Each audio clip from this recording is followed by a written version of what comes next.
We are very excited about episode 67 as we welcome Dave from Par4Success to the podcast. Par4Success is all about golf performance, fitness, and physical therapy. Their Instagram handle is at Par4Success. Dave, thank you so much for taking the time and joining us on the podcast. Yeah, thank you for having me. I'm excited to be on. We should clarify it's par with the number 4. Yes. Yeah. Not like the pun where it's FORE. That would have been a good one too. Par number sign with number 4 success. There we go. Absolutely. I don't want to send them to the wrong place. I don't know if there's another one, but I don't want to send them there. Thank you for that. Dave, can you tell us a little bit like the story and how Par4Success got started? Yeah, well, so our foundation is in physical therapy. So we started off as just one person. Our founder, Chris, he started off working in a van pretty much that was located right behind a driving range. So he was basically at a country club at a driving range doing free movement screens. When he'd see people on the course, like slicing a ball 30 yards to the right, he'd just say, "Hey, come on over and let me check you out for a second. I bet I can help you." And so that's kind of how he started. Would love me. Yeah. He would fix the slice right up, no problem. That's really how he started, just kind of watching people on the driving range and telling them he could help them out, like beyond just your typical swing training fix. He was kind of taking a different approach of more, let's look at this more of with a medical mind and see how your body's moving. And it kind of just grew from there over the course of years, and it grew slowly, growing from his van to like a small little shed. And then from a shed to where we are now, which is a warehouse, a pretty large warehouse in a typical physical therapy type setting. And now it's growing to an online programming and a brand new facility coming up. Very cool. Is that new facility going to be in that same area as well, or are you guys trying to branch out somewhere else? No, we'll still be in Raleigh, North Carolina. We're just building a standalone building from the ground up. So it's kind of going to fit our vision of what we want a golf physical therapy and fitness place to look like. So you kind of answered my question about where you're located, but like how many employees do you have staffed there to location? On location, I think we have 20 total now, maybe a little under 20. So then we have employees. Yeah. Yep. And then we have about, I think, 15 online coaches at this point.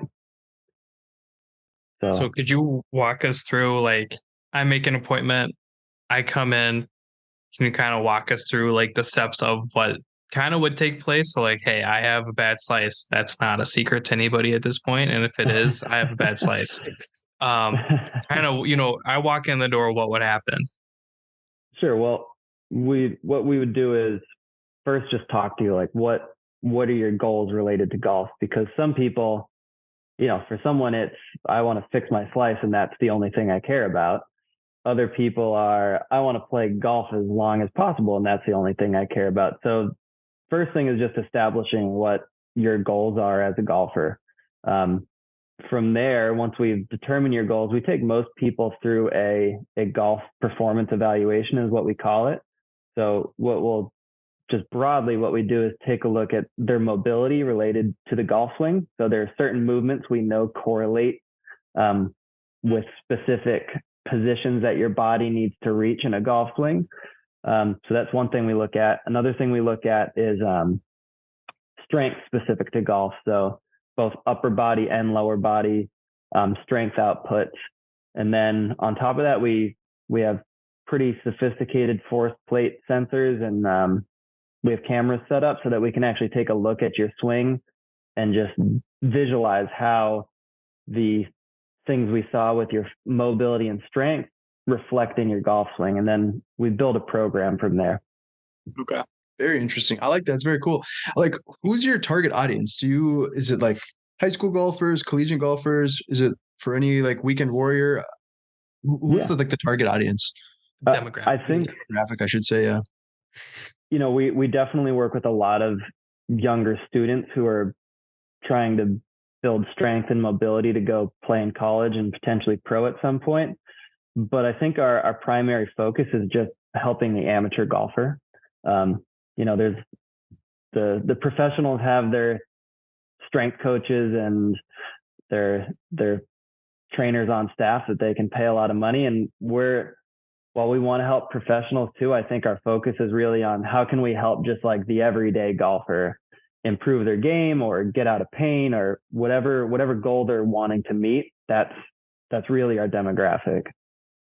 Okay, so like if someone's a 15 handicap, you're not gonna be like, oh, sorry, you're not gonna cut it for us. No, maybe I'm not walking through that door.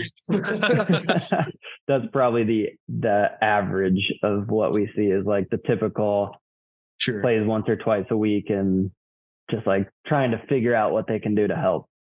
So you brought up the pros. Is that something that do you guys help professional golfers? I know you'd mentioned like a lot of them kind of are with that professional golfer, but do you guys travel or do anything like that? Is that something you guys come across? We do work with a couple professional golfers.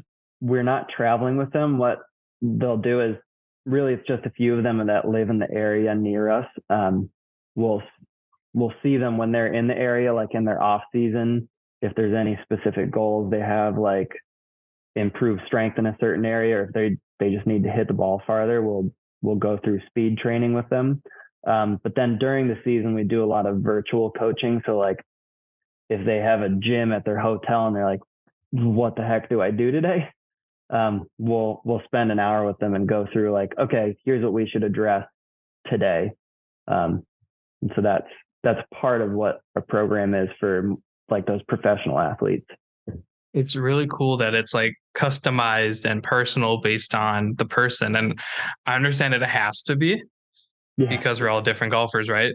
But I still think it's very fascinating to take the time with somebody, go, okay, this is, I don't want to say issue, but like, this is what's holding you back as a golfer, stuff like that. I think it's really interesting. I work in the running industry. So like we do a gait analysis when you walk in, stuff like that. I always, wonder like, hey, what are your goals as a runner? You came in here for help today. Like, well, where can I take you from this? So it kind of reminds me of what I do on a daily basis, but a little bit cooler. You mentioned say cooler because my boss doesn't, he might get mad. I don't know if he even listens. He knows I do this, but like it's more in depth than what I do. Yeah, but it's cool for my brain to like relate it. Yeah, on your website it talks about like cool. Yeah, absolutely. There you go. It goes hand in hand. I love it. Just buy Hokas. That's all you need. So on your website it talks about adding yards and adding years to your life. Like in a nutshell, they both sound great, and that's kind of like what everyone wants. They want to play longer, hit the ball further. Like, how do you make that happen? Like, I mean, like what's without kind of going into great detail, like what's the most common thing that you find for like the common golfer, the average golfer? That's the issue. Is it like for me, like I'm a 10 handicap, but I'm 33 years old. However, I do have neck, back issues itself. But is it the swing speed? Is it the lack of not stretching? Like what do you see that's most common? You're old. I'm getting old. I know. Well, I think that kind of addresses part of it is as we get older, if we're not training certain motions that are specific for golf, it's kind of the old philosophy, use it or lose it. And what we find is if you don't train these motions outside of golf, so if you're just getting out there once or twice a week and trying to put your body into these positions, people typically over the long term will present with some sort of ache or pain or injury that shows up at some point because of those deficits. If there's one spot that like we always see, I mean, a lot of people don't pass this test, is their hip internal rotation, it's called. So that's, if you can imagine yourself crossing your foot on your knee, like just sitting, that would be hip external rotation. Okay. Most people, if they have back issues, like low back issues, they'll do a lot of hip external rotation stretching. Hip internal rotation is actually your foot traveling out the other way, kind of like towards the outside direction. Sure. So when you're swinging a golf club, it requires actually a pretty large amount of hip internal rotation and not very much hip external rotation. And it's really just a movement that we don't train very much. And that's one of the things we typically see a lot of is yeah, they try to do our test and they're like, I can't even move my foot to the side. I don't know what you're talking about. I'm gonna learn so much tonight. Yeah, excited. I was gonna. So I made some notes like I always do, and I was telling Dom like honestly. So I golf typically 1 to 2 times a week too, as well. I mean, sometimes more. But with the neck and back and all that, I normally will do a little stretching with the golf club, and then I'll throw on a little fast freeze or bio freeze on the injured spots, and that's kind of my warm up. And I think that's pretty common for most casual golfers. So 90%, yes. Yeah, that's about it. So if we sign up, and we'll ask kind of more in-depth questions as far as like the sign up process and pricing and all that, we can go through that a little bit later. But if I do sign up, or are those do you offer like different stretches and different things that we should be doing on a daily basis and before a round of golf? Is that kind of what you'd offer if I the whole hip situation on my end if I can't?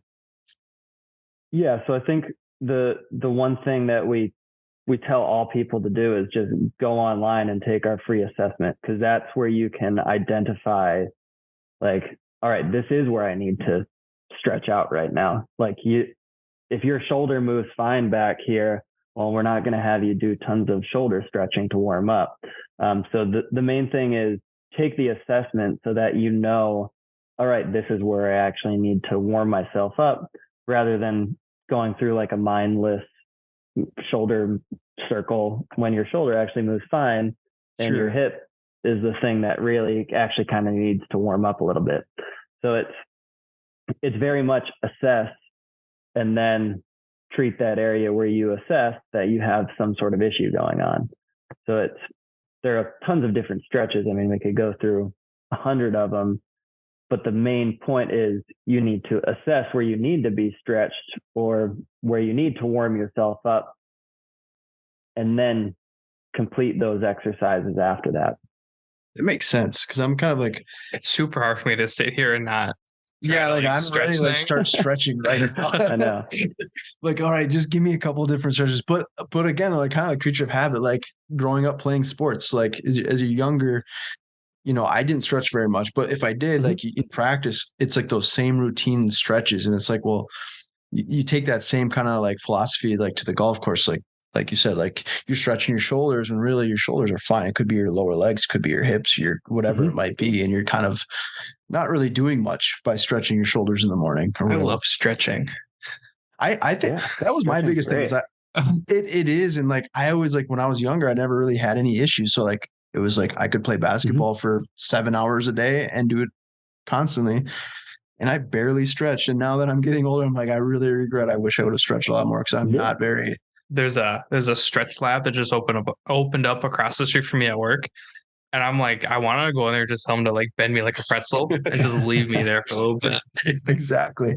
It's key. It's important. And I think that's a big component to golf. And we live in a world where the funny memes are, you run late to your tee time, you don't warm up, you just go play. Yeah. That's a good point. And I feel like I've been guilty of it.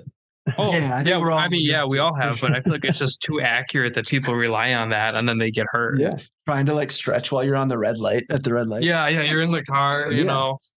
But I mean, you should probably get there early and stretch. 100%. If that's all you take from this episode, that's good. I think a good warm up definitely. I think most people they get there 5 minutes beforehand, are 4 over through the first 3 holes, and then. All right, I feel good now. Yeah, exactly. Feel attacked. Yeah, I feel it. Seriously though, like I always say, like I've preached this before, like golf should be like they should have at least like 3 or 4 warm up holes, right? Because I feel like most people are start to like warm up by like the back 9 golfer or whatnot, but it's like it takes like 3 or 4 holes to get ready and you're good to go. So again, we kind of want to ask some other questions as far as like the company itself. But so you specifically, you are a physical therapist, correct? Yeah. Yeah. Okay, I'm a physical therapist. Okay. So like there's PTs on site, and then you also have is it like a strength and conditioning coaches as well? Like what are the different job descriptions in the facility? And like, do you guys kind of like, you start kind of where you're at and then have people do some different stretches, lifts, exercises? Sure. Well, again, it definitely depends on what they're coming in to see us for and what their goals are. if you come into the facility in person, and not everyone does at this point, a lot of our business is virtual, but if you come into the facility, you will always be assessed by a physical therapist. So we're taking you through that initial golf performance evaluation, assessing you piece by piece, just because we have that movement and medical background. Like if there is anything medical going on, we're spotting it there. But let's say it's a junior who's just training to hit the ball farther, be more fit for golf. Like they're not really dealing with any sort of injuries. It's just, I need to get stronger. I need to get my mobility as good as possible, and I need to be out driving my competition so that I'm getting a college scholarship. Well, we're going to send them with the strength coach, because the physical therapist, maybe we could do like a swing training session, but mostly they have swing coaches for that. They just need to go hit the gym, lift weights, get as strong as possible so that, over the course of the season, they're not wearing down, and so that they're just really stronger than their competition, because it is very much a 1v1 sport. And if you're hitting the ball farther, if you have a faster swing, you're typically going to perform better than your competition. Makes sense. Have you seen that? I don't know how to word it. Have you seen that aspect of golf kind of grow since DeChambeau has like the long drive? Yeah. Kind of beefed up a little bit. Like younger kids wanting to get a little bit bigger because of DeChambeau. Definitely. I think it all started with Tiger. Like Tiger just came out and was this freak athlete with huge muscles and was hitting it farther than everyone, and people had to catch up with that. So it started with him, and then like other guys like Rory came along and he was lifting heavy, and I think Bryson took it to the extreme level of that's for sure. Not only lifting, but putting on 50 pounds of muscle. Mm-hmm. And it worked for a little bit, but I mean, that's not how we train people. We don't beef them up. We just try to get them in good shape, but able to move fast, I think, is what we kind of preach for speed. How long does the assessment take? The initial assessment, is it because you said you can come in and do it, but obviously it's online as well. Is it just like a questionnaire type of deal? So the free online assessment that anyone can do at our website, and I think we have a link for your listeners. I think it's par4success.com/savepar. So you can access it there, or you can just go to our website and check it out. It takes about maybe 10 minutes to do, but it's just the mobility screen. So if you're just doing the free mobility screen, it's about 10 minutes, and you can identify stuff right there. Most people are going to have that probably one area where they're like, I'm kind of short on this one. Now the full assessment that we do in person takes 90 minutes, because it's goal setting, it's mobility screen, it's power screen, and it's a swing assessment. So that just takes time. Do you guys have an app, or is it all like if me and Dom did sign up and we did our assessment online here, is that something that everything is right on your website, or do you have like an app that you can track everything like with your goal, if you did set goals? Yeah. So if you're not in North Carolina and interested in what we do in terms of fitness for golf, what we do is we do have an app. It's called EverFit. And we have virtual fitness and strength coaches that kind of do what we would do in person, except with you one-on-one. So basically we set up an initial coach call where the stuff we would do in person, our coach would do with you virtually on like a Zoom call. So it's an hour long. It's establishing goals. It's doing a full evaluation that the best we can with the equipment that you have available.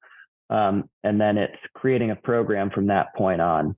And then basically you have a coach one-on-one who is sending you all the exercises you need. You're forced to pretty much do a half-hour call at least once every 2 weeks to check in and sort of hold you accountable, because that's part of it. Is you need accountability of someone saying, are you doing your stuff? I can see we can track if you're doing your workouts or not. So we can see like, okay, you skipped Tuesday, Wednesday, and Thursday. What's going on now? Yeah, absolutely. So that's how we program things virtually, and it's been pretty successful. Like during COVID, has it been like more successful with like the virtual? Obviously it's affected a lot of companies with not being able to like go in facilities or whatever it might be. But is that something that you guys have seen kind of a spike? I mean, with being able to go right online and be able to help people with their swing in there. Well, that was kind of when Chris, the founder, started to develop this idea, because he saw that there was a need, really, because people weren't leaving their homes. They had their gym equipment at home. They were all starting to play more golf because it was the only thing you could do. And it was like there was this big kind of gap. And I think Chris had the great idea of putting together this program that no one had really done quite the way we're doing it right now. And I think it filled a need that was clearly there. So I think it really started during the pandemic, and it's just grown exponentially since it.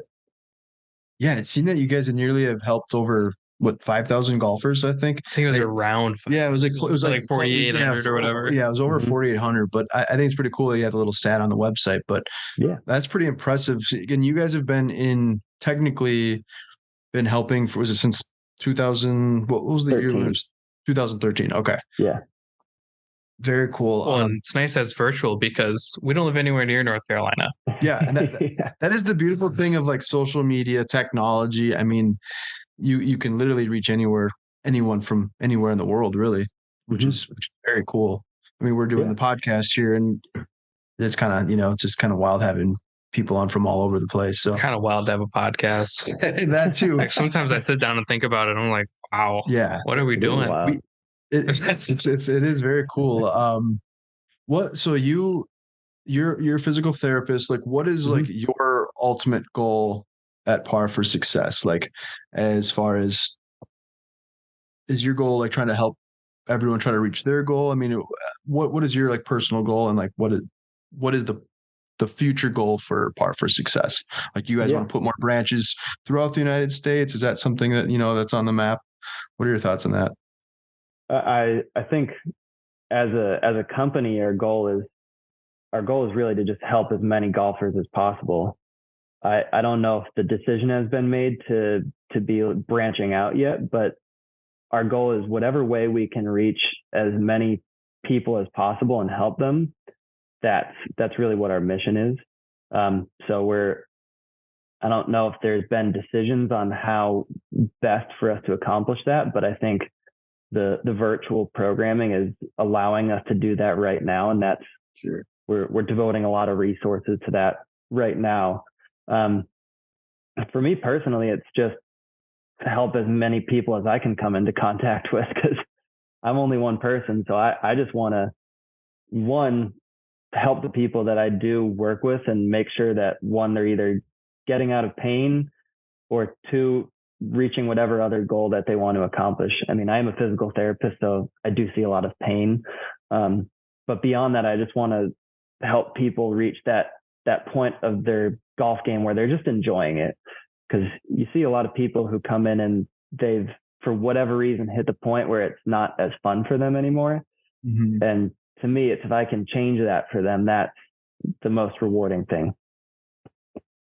When you talk about pain, do a lot of these people come in with pain because of golf, or is it they want to play golf and it's pain related to something that has nothing to do with golf, but it can affect your golf game ultimately? It's often both. It's probably 50-50, honestly. Okay. About 50% are like, when I go and play golf, my shoulder or my back or my hip is just killing me by the end of it. I can't play 2 days in a row. I can't play in any tournaments because the next day I'm so sore. So that's about 50% of the crowd. And then the other 50% are like, I've had just back pain for years and I can't even think about golfing, but it's something I want to do again. So it's, you get people on a lot of ends of the spectrum. Speaking of like, when you talk about like golf and being in pain after swinging a club, I think golf is overlooked as far as like, because it's not really a contact sport, so to speak. Mm-hmm.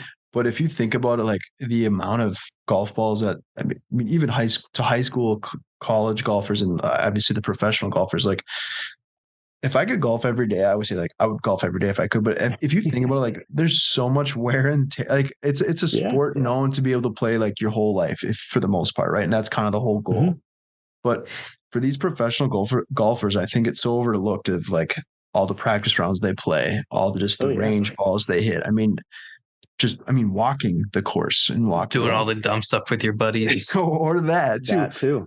Yeah, there's that. That's definitely a component, but it is one of those things that I feel like golf gets overlooked when it comes to injury related type of, sport. It's a sport that really you shouldn't really have any injuries because you're just hitting a ball and you're walking. So I think it's kind of interesting seeing people being injured from golf versus people that are injured that want to play golf, because it's just think you're swinging a club anywhere on average from 90 to 110 miles per hour repetitively over the course of like 4 hours, multiple times a week, and then never training your body like that at any other point during the week or during the month. So just for those 2 times, you are going all out swings and never training for it outside of that. Which is wild. Yeah, and that's wild because I don't ever really think of it that way. Now I feel bad. Oh, it's true though. Like, I mean, I try to run quite a bit, and it's like normally when I run, I take a good amount of time to stretch. I do like the things to loosen up my muscles, but when it comes to golf, I love it. It's one of my favorite things to do, but I don't think of it that way. I don't think about me putting my body through the gauntlet like that, swing out of my shoes for 3 to 4 hours, so that's an interesting take. I like that. Can you give us a few tips maybe like right off the bat? I know we haven't done any assessment, but maybe for like just like your most common person that's going to get ready to tee off are there, I know the hip type of deal, that's kind of probably the most common, but are there is it pretty easy to do some of these stretches that you would suggest?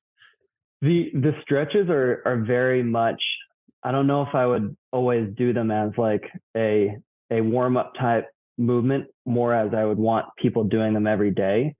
What I think is more important when you get to the golf course is doing stuff to just get blood pumping to your muscles really quickly.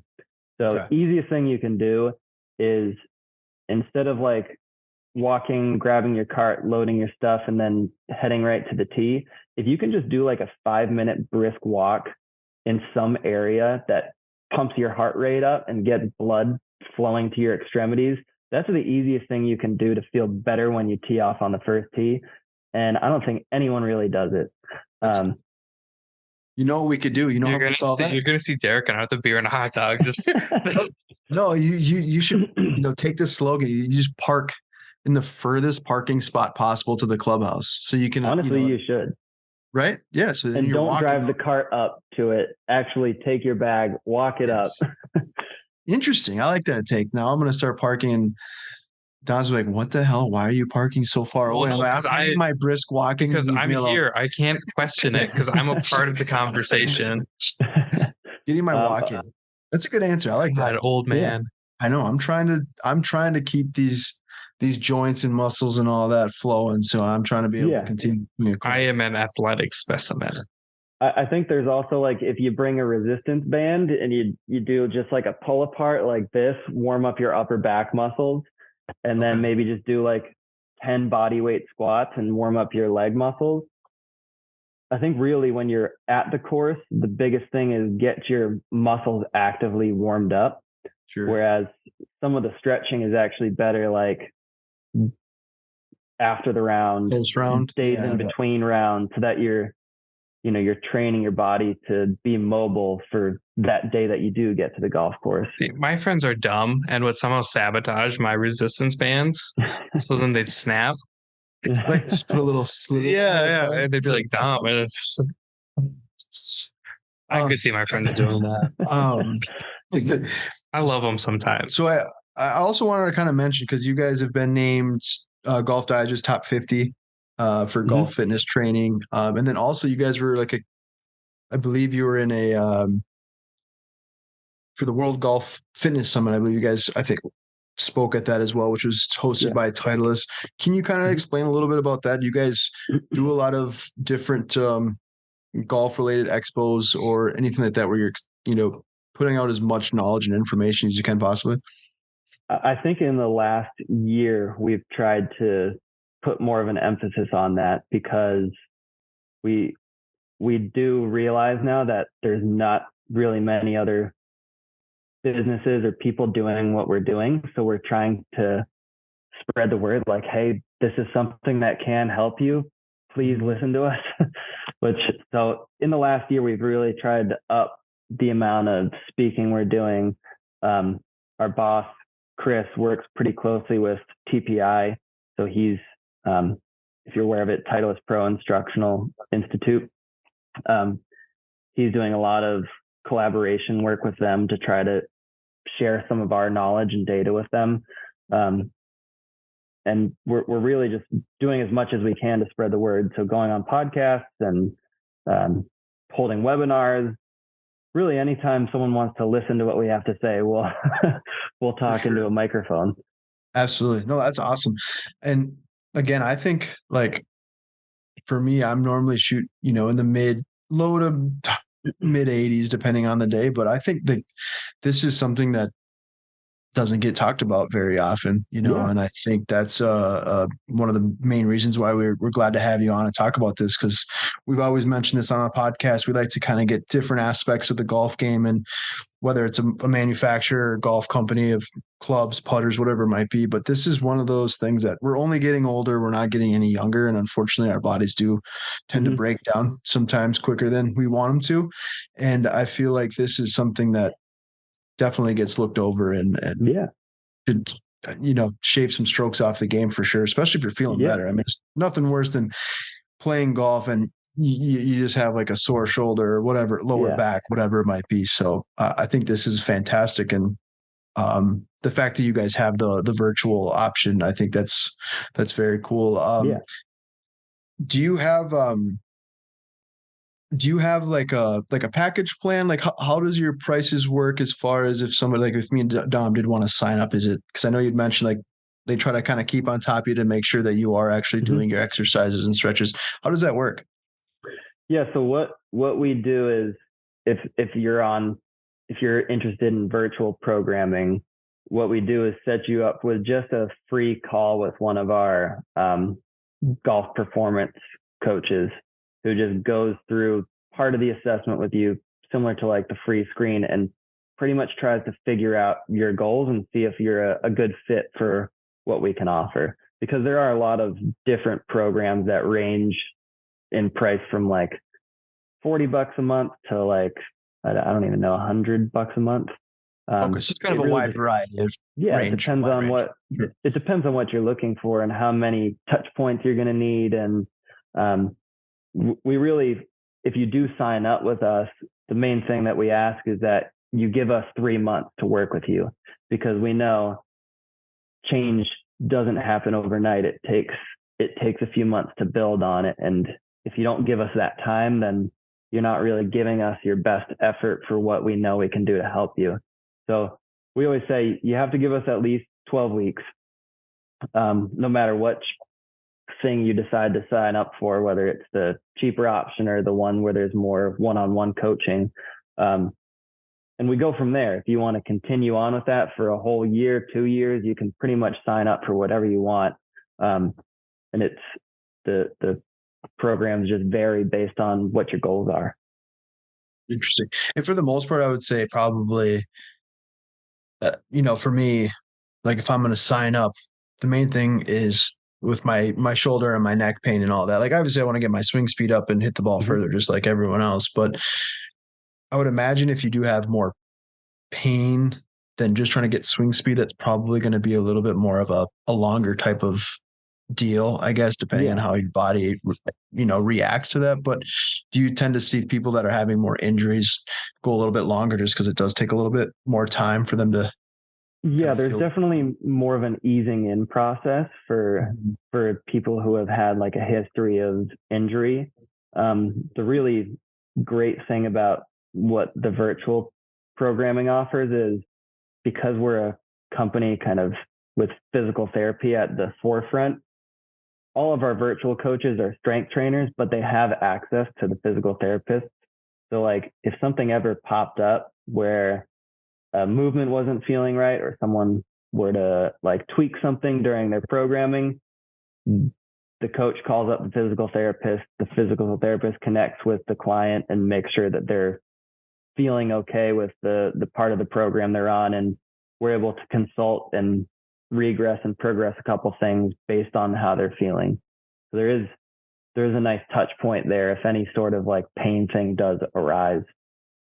That's very cool. Yeah, so it kind of goes hand in hand, like with the strength coach they can reach out to. Very cool. Do you guys have at the facility like a simulator or anything that you guys use? I know you said you like to measure like the swing and all that. So you guys have a facility there that has the simulator. So speaking of that, this is a kind of little off topic, but I've asked this multiple times on the podcast. But if you do hit a hole in one on a simulator, do you count it as a hole in one? No, doesn't count. No chance. Is it a hole in one with an asterisk, or you just don't even bring it up? You just never bring it up. Okay, I always like to ask that question when we talk about simulator talk, because it's like hitting a hole in one on like 2K. Yeah, like you're not gonna kinda. It is, but it isn't, because you're actually like using the motion and you're hitting the ball. But you're not gonna go brag to your buddy, "Hey, I hit a hole in one on 2K today." Yeah, it's almost like embarrassing. No, but I had to ask. Okay, it was just one of the questions. What's the most common answer to that? No. Most of them say no. We have it said with an yes with an asterisk. But again, I think they said yes, but you shouldn't tell anybody. Yeah, keep it quiet. I think that's the main thing, is you just don't tell people about it. You can enjoy it in your mind. Yeah. True. So I totally agree. And it's kind of like going back to like par threes. Like some people are like, oh, it was a 120-yard par three hole. But at the end of the day, what are you trying to do? You're trying to get in the cup, and Do people really not count par three hole in one? No, they do. But like I've seen so many people bash people that hit it like an ace on a short par three on a par three course. Oh, I don't care. That counts. That's a different story, right? Because it's outdoor. Yeah. There's obviously a lot more factors in it. So generally par three courses, they don't make them like mini golf where it's easy. No, I mean, but it's that it was only 120 yards or whatever. It's like it's still a hole in one in my book. I don't really care what. Hole in one. Count mini golf hole in ones? No, I don't count mini golf holes. Just checking. So Dave, I do want to ask just some like different funny questions, just like golf-related questions, but is there anything else that you might want to like bring up that maybe we had missed as far as asking any of the questions? Do you want to repeat that link? I was not aware of that. Yeah. That was news to me today. I want to make sure that we can throw it in. Yeah. Yeah. So the link is par4success.com/savepar. Perfect. We'll make sure we put that in there, and I was not aware of that. With all my emails, was not aware. Yeah, so if you put that in, it'll link you right to the free assessment that we provide. And what that assessment looks at is the 4 rotational centers of your golf swing and how you move throughout those rotational centers. So it's pretty eye-opening when you take it. You might find something like, holy crap. Yeah. I'm definitely going to take it. I might take it just to see what I'm doing wrong. Yeah. You should. If it tells me I'm doing everything wrong, I'll be a little upset. Yeah, it's like, you know what? You should just give up golf. Well, I'm just kidding. I had a coach tell me, he's like, hey, you're gripping it wrong. I was like, well, how are you going to fix me? I need help. He goes, you see how this guy has 1, 2, 3 knuckles showing? He goes, you should have like 4. I was like, okay. So now I'm gripping the club like this. We're self-taught golfers here, so this is the perfect thing for us. Well, no, that's lessons. I guess I didn't. Not very good, but took lessons. I personally have not, but yeah. Is there anything else so we just kind of want to keep it fun? There's a couple of questions we have, but is there anything else that we might have missed that you might want to mention? No, go take the assessment. I think that's the most important thing. Is if you want to take anything from this, it doesn't take long, so just take it and see where you stand. Perfect. We'll make sure to post that as well, and like to get everyone to do that because I think it's key. Okay, so if you could take 2 clubs with you to play at your local 18-hole golf course, what 2 clubs are you taking, and what do you think you'd legitimately shoot on an 18-hole course? So it could be your home course, could be, whatever course it might be, but it's a full 18 holes. You could take 2 clubs. Probably 3-wood and 9-iron. 3-wood and 9-iron? I think I could legitimately shoot in the 90s. That's pretty impressive. Because I can hit 3-wood off the tee and off the fairway, and then once I get 160 yards and in, I could pull a 9-iron out and then putt with 3-wood. See, that's kind of what I think. You got to have that one club that has that face where you can still at least putt, and I think 3-wood probably would be perfect for that. And you can still get a good distance off the tee. I mean, 3-wood, you can still putt the ball. Can put it out there. Absolutely. If there's one thing that you could change about golf, what would it be? Could be on like amateur level, PGA Tour, Live Tour level. It could be whatever, just something in general. You can't say warming up because I think we covered that. Yeah, we got warming up. That is definitely key, but something else. I think golf is too expensive. I think there's too high of an entry price wise to start playing, and that keeps a lot of people out of it. And I think, to me, it's a sport that, like, it's the most fun sport to play. Everyone should play it. But I understand when someone's like, well, it's $1,000 to get new clubs, and then if I want to be decent, $500 for lessons, and then playing golf is like at least $50 to get there. I understand that the price point of entry is pretty high. Once you're in it, you don't care, but yeah, it's just the initial start of getting in there. Yeah. And you brought it up earlier when we were talking about COVID. It's we had the same thing. I mean, there was so many new golfers that picked it up, but I don't know if they're going to put it back down though after the fact. But yeah, it is an expensive sport / hobby. Maybe you get a cheap use set from a COVID player. Like they'll throw them away. There you go. Get brand new. Rid of it. Yeah.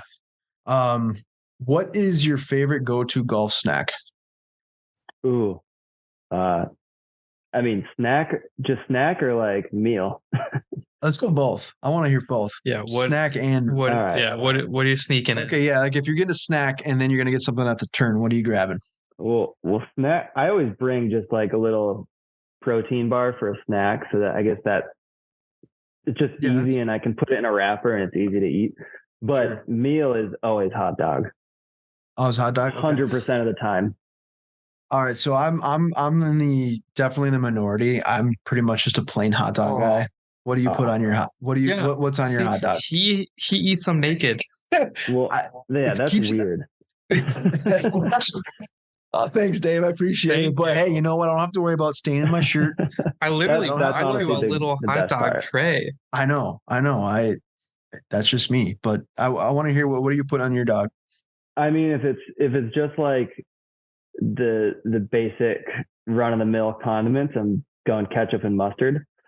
But a lot of the places here, they got like tons of hot dog options, and if there's like some sort of chili, pimento cheese, whatever, I'm getting their highest level hot dog. Okay, so that's kind of more like a chili dog, and I'll definitely do like a chili cheese dog. I'll do something like that. Yeah. So that sounds good. Are you a sauerkraut relish type guy? Not really. Yeah, not. Are you? Don't love it. Oh yeah. Yeah. That's why I asked. Like if I can put pickles on things, I'm in. If I can put sauerkraut on things, I'm in. This is a hot dog a sandwich? No, it's technically a taco. What's your take on that, Dave? Man, I guess if it's one piece of bread, I'd say it's probably more of a taco than a sandwich. Nelson. Okay, so Nelson from Tacos by the Turn. Yeah. Or Tacos at the Turn. Don't kill me, Nelson. I'm sorry. He's very adamant that a hot dog is a taco because it's a taco. I mean, it's shaped like a taco. It does make more sense. Pretty valid. Yeah, that's a valid answer. Okay, we'll do some rapid fire questions here and we can just wrap it up. But typically they're not really rapid, but for the most part, we'll start off with what is your lowest round of golf? 72. Even. Nice. So even par. Awesome. Which course? Captain's Course and Brewster Cape Cod. Okay. You're just dialed in, obviously? Yeah, I was just playing golf like 4 or 5 times a week at that time, and I was shooting low scores. And then that round, everything clicked. Sure. Must be Speaking of nice. that, would you rather shoot even par or would you rather have a hole in one? I mean, you obviously have you might have a hole in one, I don't know, but if you No, I could have, don't. no, okay, The fact that I don't have one makes me say hole in one. hole in one. Okay. If I could shoot even par once, I would be thrilled.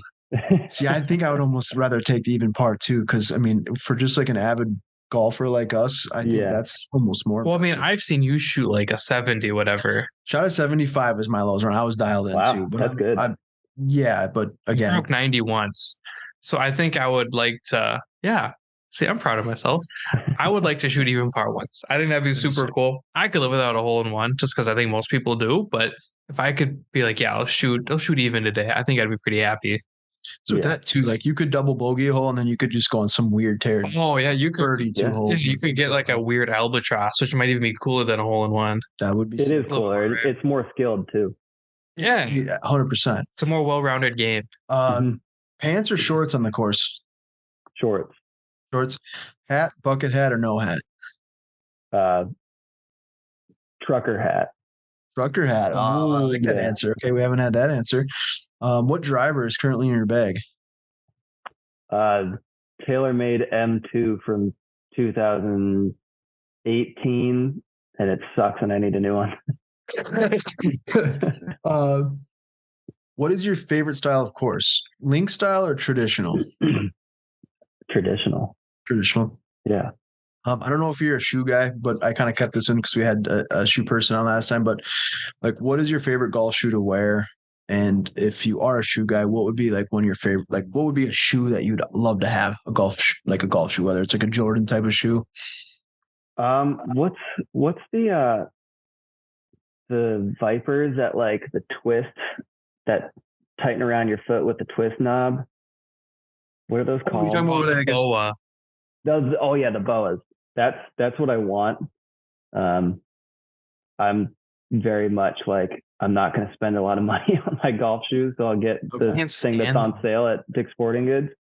Which one is the boa? I feel like I've heard of it, but so the boa is the lacing system. You can push it in and twist and it tightens. Okay. I have issues with them. Just knowing how shoes work, I have issues with it, but I'm trying to like keep that down because I know you're excited about it. I don't want to kill that vibe. Well, that's what like the give me some Puma has information. something similar too, right? It's like the wire, disc. the disc. Okay, yeah. It's just, you don't mind those. I like those. But. No, it's more of like when they're on, when my foot flexes, it digs into me because you can't adjust it. Okay.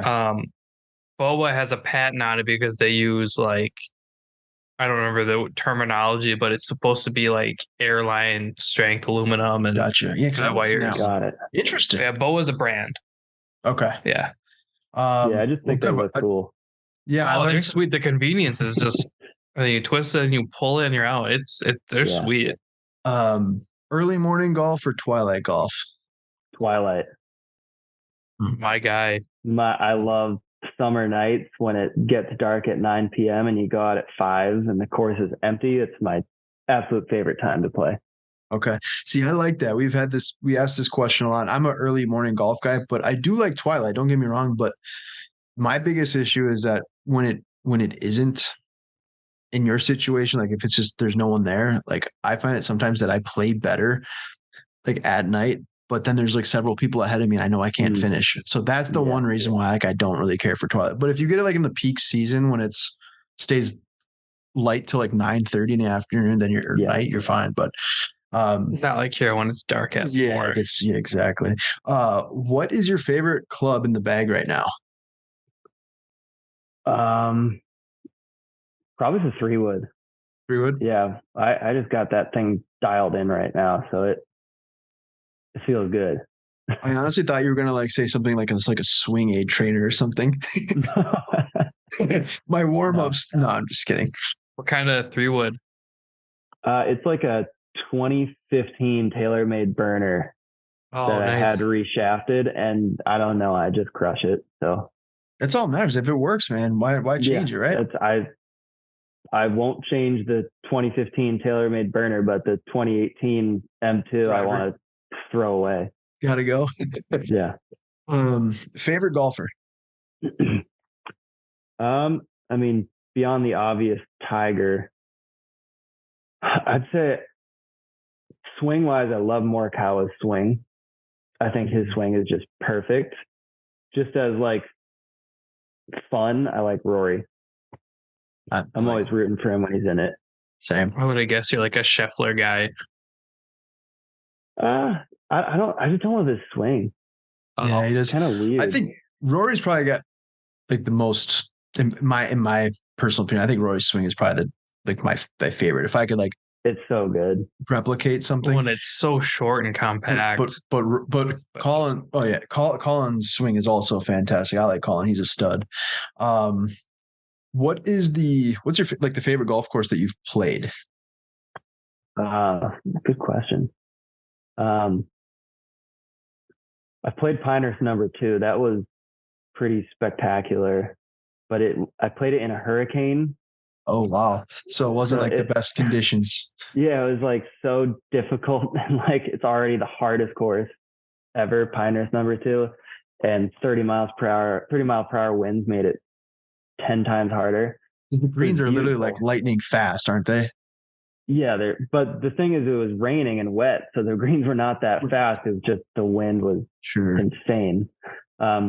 Tobacco Road is also like in terms of uniqueness, that one was like, whoa. I would love to play so many. Yeah, it looks super nice. I listened to the Mulligans and Hackers pod that came out yesterday. They had Greg on from the Pinehurst. That's one of the courses this year. They're playing Tobacco Road. Very cool. I'm very jealous, and I really want to be a part of their group, but they won't let us. What is a bucket list course that you would obviously like to play that you haven't played? Other than the obvious being Augusta, St. Andrews, and Pebble. Well, I mean, you guess you could say those. You could do those. It's just Augusta. No one's ever going to play. Unless you're Mikey. Yeah, that's true. What's that like group of courses out in Oregon? Abandoned Dunes. Abandoned Dunes. Okay. Abandoned Dunes just looks so cool. It does. That would be one at some point. Yeah, 100%. So we're here in the Minneapolis, Minnesota area, but Abandoned Dunes, I forget the actual like owners of the property that started, but they just opened up one here in Wisconsin, next to us. It's called Sand Valley. You should check that out. So it's Sand Valley Resort, and they call it kind of the Abandoned Dunes of the Midwest. Nice. So it's pretty cool. Yeah. It's probably a little bit cheaper too. Yeah, a lot cheaper, a lot easier to get to. That is the one downside. Abandoned. It's hard to. They're opening up more flights. Exactly. Yeah. Today we typically end our podcast with some sort of food related questions. We're gonna send 2 different questions. If we were to come out in that area, where would you suggest that we go for dinner? And then secondly, if you had like one last meal to eat, whether it's a homemade meal or an actual restaurant, what would you pick? Well, I'd say if you're coming to Carolina, you should probably get barbecue, because that sounds. I feel like that was a given. Yeah, we don't really have too much barbecue here in Minnesota. I mean, we do, but it's not well known. So, have you ever had like good Southern barbecue? Personally, no. I've been to St. Louis, and I had St. Louis style, and when you have good like home style Southern barbecue, it's life changing. So I'd say, I could be wrong. Isn't North Carolina kind of like mustardy? Yeah, so North Carolina is definitely vinegar based. That's what it is. And pork, mainly pork is the main meat. Stop it. Which it's not my favorite type, but if the place does it right, it's ridiculously good. Phenomenal. Sure. I definitely like more of like St. Louis or Texas style, but if you're coming to North Carolina, you should try that, because that's kind of the staple. So I would say either like Lawrence barbecue or Sam Jones barbecue, one of those 2. Okay. Get like a good pulled pork with North Carolina style barbecue sauce. You gotta try it. Stop it. That sounds amazing. Yeah. Stop it. And then what would you do if it was your last dinner, last meal? What do you make? Are you making something?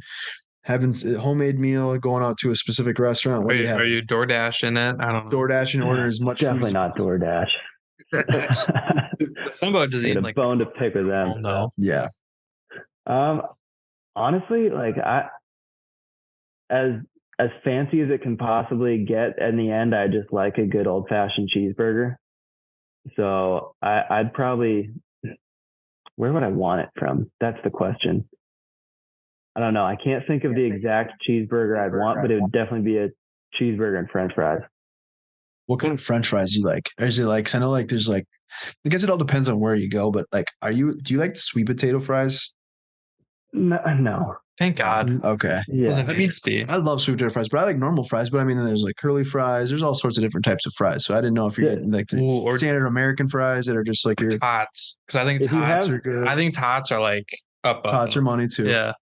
I think so. If you have brown sugar, sweet potato fries are good, but you need brown sugar with them. Otherwise, it's a no go. Yeah. Otherwise, no go. I like a little Cajun seasoning on them. So like a waffle curly fry with Cajun seasoning. That's my style. I skipped over the waffle. I knew I was missing a different type of the waffle fries. Well, I was so focused on tot. the tots are legit too, but it does have to have like some sort of like seasoning on it though. Like, Yeah. so that Cajun's kind of that I'm good with just salt. salt too. Yeah. Like a good salty, crunchy fry. Mm-hmm. Dave, we appreciate you hopping on the podcast, and Yeah. we're definitely gonna take the assessment, and hope Yeah. everyone, whoever's listening, we'll put that code in there and take the assessment as well. And we'd love to have you on again down the road. Maybe we can get Yeah. Chris was the Yeah. Chris is the founder. yeah. I don't know if we want to try to have sometimes we get a couple people on at the same time, and I know it gets a little difficult because interruptions and so Mhm. so to speak. But love to have you on again down the road. So appreciate Yeah. your time. Yeah. Thank you for having me. It was fun. Absolutely. I feel like I just learned so much. I know. I hope you did. That's the whole point of this, right? Is we want to give our listeners information, but we learn too. So that's awesome. So I appreciate it. Thanks so much. Yeah. No problem. All right. We'll definitely do this again down the road. Yeah. Just let us know. Appreciate it. Oh, Thanks we a lot. will. See you guys. Later.